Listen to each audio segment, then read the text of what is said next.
晉升，飛黃騰達。謝大人賞識。而三駙馬最後仲毫無保留透露咗佢嘅心聲添。運去金城田，時來田成金。土水能生黃，真金不怕火。神就係俾三駙馬心中呢一團烈火所感動，所以聘請佢為少監。謝大人賞識。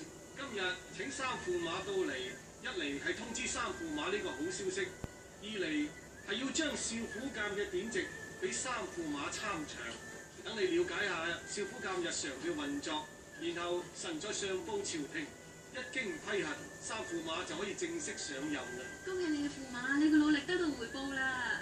恭喜你嘅公主，你嘅心願終於達成啦！遲啲駙馬就要上任少監一職，必然公務繁忙。但我真係好想同駙馬登泰山、上雲海、遊西湖。